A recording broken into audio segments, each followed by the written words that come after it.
Pribumi mental inlander Kiai Haji Imaduddin Utsman Al-Bantani dihujat mati-matian, ditolol-tololkan, dibiadab-biadabkan. Ini adalah ciri-ciri pribumi yang mental inlander yang harus tunduk kepada bangsa lain. Saudaraku kaum muslimin wal muslimat rahimakumullah, saudara-saudaraku sebangsa setanah air Indonesia, kalau bisa nih para habaib mencium tangannya para kiai dan ulama pribumi, inilah yang harus dilakukan.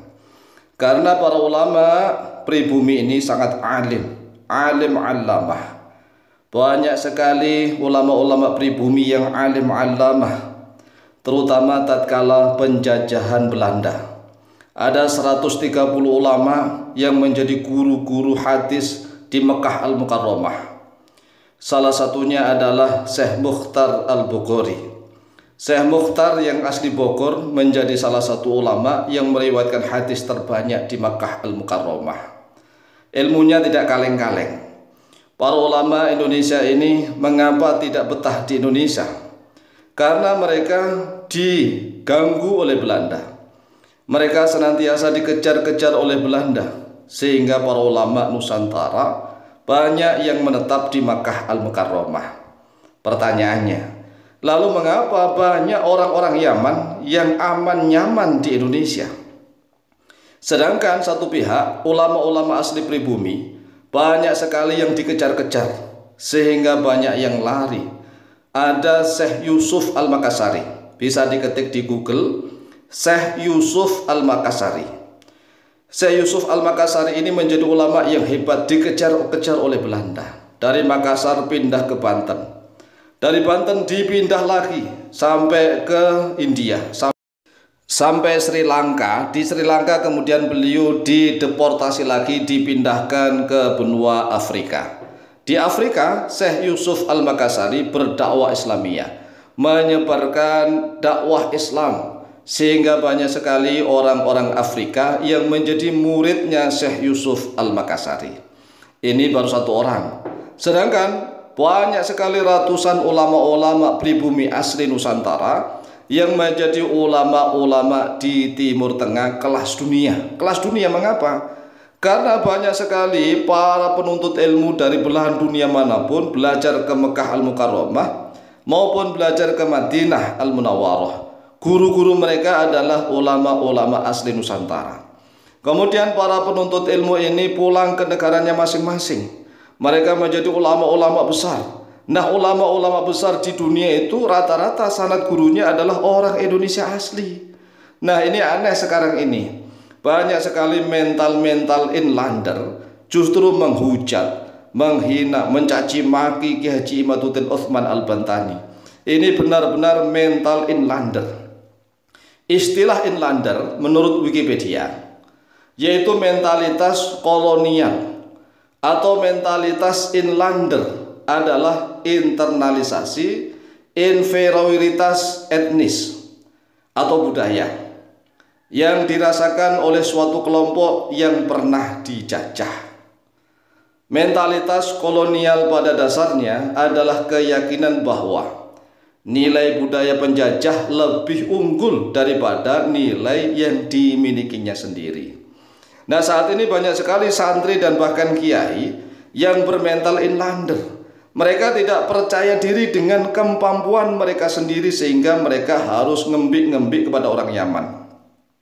Padahal kalau kita berpikir secara waras rasional, orang Yaman di Indonesia itu tatkala penjajahan Belanda mereka aman nyaman. Mengapa mereka aman nyaman di Indonesia? Sedangkan ratusan ulama Indonesia harus dikejar-kejar oleh Belanda. Jawab, ayo, dijawab dengan jujur. Mengapa para ulama sekelas Syekh Nawawi bin Umar Al-Bantani harus pindah lagi dari Indonesia ke Mekah Al-Mukarramah? Beliau ini menuntut ilmu di Mekah Al-Mukarramah di Madinah lama, kemudian beliau pulang di Tanara, Banten. Beliau menyebarkan dakwah Islamiyah, tetapi nggak lama karena selalu diganggu dan dikejar-kejar oleh Belanda. Akhirnya beliau harus kembali lagi ke Mekah Al-Mukarramah. Dan banyak sekali ulama-ulama sekaliber Syekh Nawawi bin Umar Al-Bantani yang berjuang di Nusantara. Kemudian mereka karena dianggap memusuhi Belanda, maka mereka harus terpaksa keluar dari Indonesia menuju ke negara-negara lain. Nah, masalahnya tatkala para ulama Indonesia harus keluar dari Indonesia, tetapi justru banyak sekali orang-orang Yaman datang dari negara Yaman ke Indonesia, mereka aman, nyaman, damai. Ayo, secara politik nih, ada apa kira-kira? Ayo, ada apa kira-kira? Nah, ini para mental inlander ini nggak mau tahu. Nggak mau tahu pokoknya begitu. Pokoknya, kalau sudah pokoknya ini sulit.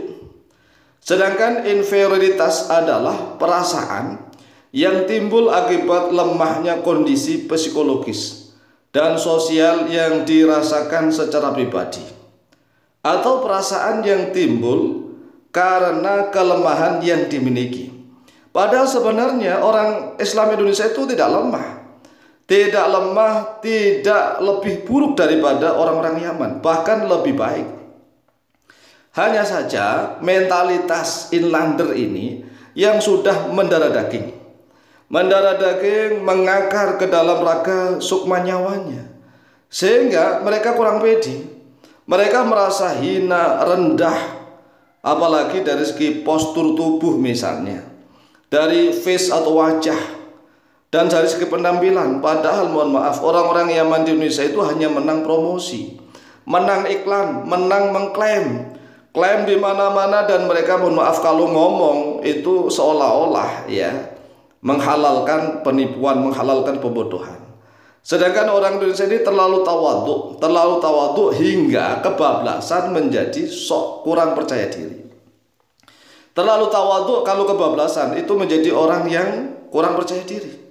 Menganggap orang-orang Yaman lebih mulia, lebih hebat, lebih agung. Apalagi orang-orang Yaman di Indonesia mengaku sebagai dzurriyyah Nabi Muhammad SAW. Ini mengedonkan mental para santri dan para kiai, sehingga mental inlander masih dipelihara.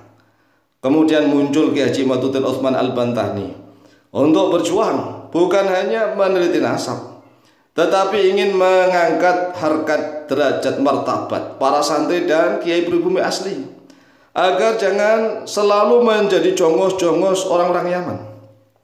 Tetapi yang namanya mental inlander juga dibalik-balik justru terbalik, bahwa orang-orang yang mengikuti Kiai Haji Imaduddin Utsman Al-Bantani disebut jongos-jongos imat. Ini kan terbalik-balik, dan ini luar biasa.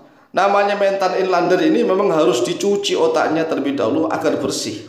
Setelah bersih, mereka akan benar-benar mencintai bangsa dan tanah airnya, akan muncul jiwa nasionalisme. Demikian, semoga manfaat dan barokah. Lebih dan kurangnya mohon maaf. Wallahu ta'ala a'lamu bishawab.